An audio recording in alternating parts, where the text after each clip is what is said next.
Hey and welcome to Neverwinter with Aragon. So we have new shirt and pants which we can get from the Narbondelin zone. And these shirt and pants are pretty much some of the best we can get in the game in terms of just raw item level, the stats they can provide, and so let's cover them in this video, which ones are good and how you can ultimately farm and obtain them for yourself. But first of all, make sure to claim your free coalescent mote. If you have been logging in consecutively since the launch of module 26, you should have at least 4 days completed by now, and you can go to your promo tab here and claim your coal mote. This mote, however, will be bound when you obtain it. As we can see, it's bound to our account, so you'll have to use it for yourself. You can upgrade something though and sell that if all you need is astral diamonds. Additionally, there should be a link below where you can access this Alienware giveaway. It claims there's still over 1,700 keys left. However, this will depend on your region. This is for EU. I believe if you are somewhere else other than the EU, you could potentially use a VPN and get this key. What you'll need to do is you'll need to go and actually log in, and once you do so, you can click get key and you'll obtain that. Then you'll want to go to Arc Redeem, make sure you log into your Arc account and redeem your code right here. I believe if you have Steam or Epic Games, you might not be able to have it linked to an Arc account unless you contact support. But that pack will give you a cosmetic item, the Frayed Silken Cloak. This gives you the cloak directly in your inventory, which we can preview. Just showing preview only, and there we go. It doesn't look too spectacular. We can convert it to our appearance library, and here we can, let's say, change our blessed cloak, which I totally won't cost you anything there, and there's the cloak. Fairly bare bones and simple. I wouldn't say it's anything you should worry on missing out on. So let's jump into these new shirt and pants, and how do you want to be obtaining them? Well, by doing heroic encounters in the new zone. And most notably, you will see people trying to farm the Proto Engine heroic encounter for a good reason. It's decently easy to complete. The campfire, when you swap instance to get to this place, is just next door. It's just outside. So if you die, you can always just respawn and jump back in real quick. But initially, you're just beating up a bunch of drought. You have a few waves to complete, and you need to get that 66% to 100%. And once that's done, you have like the narrator there talking about now collect these parts. So more drow will spawn and these boxes spawn. You need to interact with 7 of these boxes.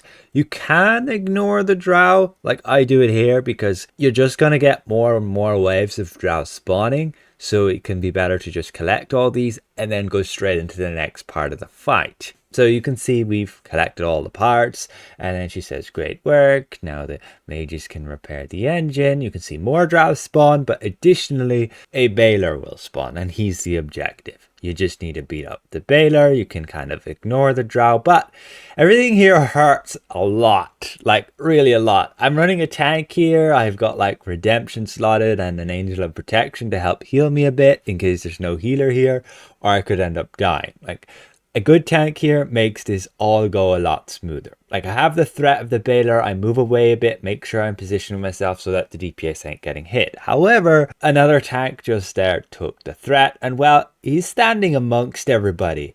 Not a good idea, because look, everybody just gets one shot. Really silly. You need to, as the tank, stand away from the people. And if you're getting beat up by the baler and have threat, move away from him.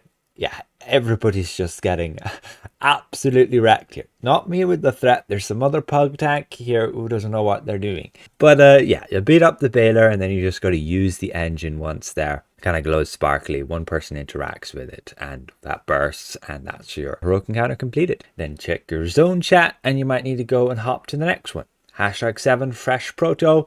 Click on the zone, transfer, and rinse and repeat. And that's how I managed to obtain a ton of these completions and ultimately get the full set of these shirt and pants, the entire collection. The objective here was to obtain all of them so that we could test them and ultimately see how many heroics would you have to complete in order to get all of them? It can be down really much to luck, but for me, it took just over 380 completions. I opened 384 of these to check then the drop rates, and we ended up with this assortment. Yeah, pretty random what we were getting there. Like, we ended up with 2 of the good pants here, the hatred lower ones, and for some reason barely got the pants we needed there. Now, the beauty of this is you can sell all of these, and if you're indeed going for collections, you can also buy all of them. So it isn't that hard to complete the collections with that in mind. But also, you can check there's one particular pants that will sell for a lot, and I'll tell you why. It's the pants with critical strike. And the reason it sells for so much is because it's the only pants that has full offensive stats that you can use then to replace if you were using the Dragon Hunt ones. Right now, I currently use on like my Rogue, Wizard, Bard, these pants with the 2400 critical strike. Again, because they are pants that give offensive ratings. Normally, pants give majoritively defensive ratings, so it makes those ones in particular special, and thus their heavy price tag. So ultimately, I found the drop rates for me to be like this. I would say that probably the legendary shirt and pants plus the epic shirt and pants have all the same drop rates. It may be like 4%, but we really did get quite a weird skew there. But ultimately, yeah, each heroic encounter has probably about 15% chance to actually drop you a shirt or pants of epic or legendary. People are farming these heroics not just for the shirt and pants, but also for the campaign currency, especially if you're a master crafter. You'll spend this currency on charts. These ones right here, you'll need to have master crafting of both Chult and Sharandar in order to actually purchase those charts. You can use them and then obtain materials and then sell those materials. Can be quite worth it. Now, I really wish before, doing that whole heroic and grind and actually using them, that maybe I should have waited for the prototype realm engine gadget to be fixed. Currently doesn't give 15%, so I have not bothered to go and buy it. But 15% would have been nice. That bridge burner pack here. 3000 Zen for basically a pack. The only reason you get it is for this thing, and it doesn't work. Like, really cryptic. But we now have all of these shirts and pants, and we can check out what they give us and whether they're actually worth using. Well, to start things off, you have the shirts. All of the shirts give you the benefit of 5% crit severity at a 10% chance when you're healed in combat. So not very reliable. And you can look at the different stats like combat advantage, crit strike, pretty good for DPS. Like, all of these just have mainly offensive stats, except the last one here having some deflect along with the combat advantage, and this one having some outgoing healing along with the crit severity. It's just, you go in combat. Actually, you don't have to be in combat, and you can gain the bonus focused rejuvenation. It gives you 5% crit severity. Last 10 seconds, you can see when it expires, our crit severity goes down again. The proc rate on this does seem realistically to be 10%. So that means that's pretty low, and you aren't going to have 100% uptime on this. Like, even going in combat, it doesn't have, like, it would be nice, 100% proc rate. But it could be quite often, especially in a trial, where you're running with 2 healers. It's gone, the proc, and we'll just keep spamming heals in herself. How long until we can get it back again? Yeah, not reliable. Crit severity in particular, you do want to have at 90%, ideally all of the time. Maximize your damage or maximize your healing. So I don't see these shirts as reliable other than stepping stone gear. So we move to the epic pants. These ones are pretty useful. They have the benefit of Herald's Decree, which is exactly the same of like the superior crushers there, or as we have had before, like the arms have last resistance. Whenever a teammate is further than 30 feet of you, you gain the bonus, 5% power and 5% defense. I know what I just said there is contradictory a bit to the tooltip, but that's how it works, despite what it says how it should work. You only need one teammate further than 30 feet away to gain the bonus. Now you can see it won't stack, like there's no point having these pants and the arms. They can only have one bonus, like our power 63%, use these, and it's still only on 63%. So there's no point having two of them, but you could switch to different arms then. Very readily use, let's say, these ones, and then have these pants. And I would say that's very useful for a healer. And which one in particular do you want for a healer? You want to be having the ones that would give you the stats that are nice. So you would go with like critical avoidance or outgoing healing, or critical severity and deflect severity. So we'll try find the restoration breaches. There we go. So we can run then the healing mitts, the abyss ones. Very hard to get them to drop, but if you do, they're good. And these paths with Herald's Decree. As for a damage dealer, yes, you could make use of these, but I wouldn't, because they're giving you power, and as long as you're running a build with the tamed raptor, you will not need the extra power. Useful in solo content and you don't have a team, so in some cases they're useful. Now for a tank, they're pretty useful.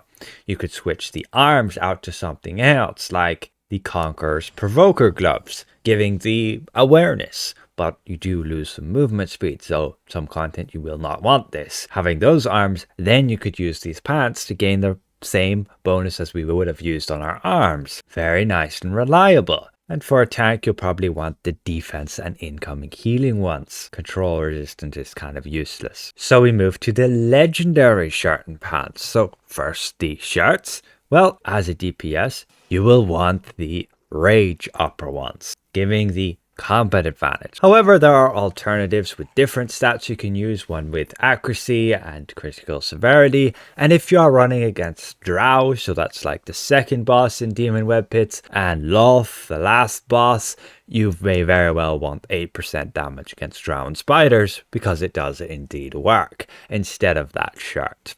If you're a tank, you can take the one with the awareness or the defense. But again, if you're running the new dungeon and against drowned spiders, take the 8% less damage taken. As for then healers, yeah, you can just go with the crit severity one. Then for the pants here, again, as a damage dealer, absolutely the ones with the critical strike. The rest of them just give defensive stats like incoming healing, deflect severity, critical violence, or deflection. So some useful ones there for a tank, and I would take the critical violence unless you're maxed out on that, then take the incoming healing. But again, you could do like what I said for the tank, use these pants right here that would give the 5% defense, or more reliably the new ones giving 5% defense with Herald's Decree, and switch your arms to something else like temporarily the Crag Scalers before you get the Abyss ones. And then for a healer, yeah, definitely you'd want like the healing mets plus then the epic pants instead of any of these legendary ones. The set that you gain when you use both the upper and lower of the legendary ones is just 3% action point gain. Not as great as, let's say, the ones from the Dragon Hunts with the, let's say, total of 4,500 ratings, but at this point you're going to have a lot of ratings on red. You're going to have too many ratings on a max out end game build. So these new shirt and pants with just a bit more item level are that little bit better, since you can fit then the 3% action points, no problem. You're not getting these extra ratings which you can't fit, and they still have pretty much the same bonus of cooldown reduction there in the shirt, and then action point regeneration on the pants. Additionally, you gain like 1.5% recharge speed with 1.5% action point gain. And then in total of the set, 3% action point gain. So pretty nice. And finally, the appearance on them is pretty cool, especially for a female character. It'll do much like the tattoos from the summer festival. Yeah, it'll give you a much simpler bra. Can make it so that your fashion looks pretty smooth rather than having a lot of clutter there, what you would normally have with, let's say, a Dragon Hunt piece. You can see the old style bra there showing through beneath, let's say, my Loth armor versus, again, running this new shirt. So that's nice. So that ultimately wraps up the new shirt and pants with module 26, which ones you should be using and how to obtain them. Quite the grind if you want to do it all yourself, but you can always buy the specific ones off the auction house. Just be aware of people, buying up the auction house and then selling them at more expensive. Over time, they should get cheaper, but once we get the new module, the prices will probably go back up again. Just be aware of that. So hopefully this has been at least somewhat insightful to you guys, which ones you should be using and if they're even any good. Special thank you to all these channel members for their added support, and we'll see you guys around. Goodbye for now.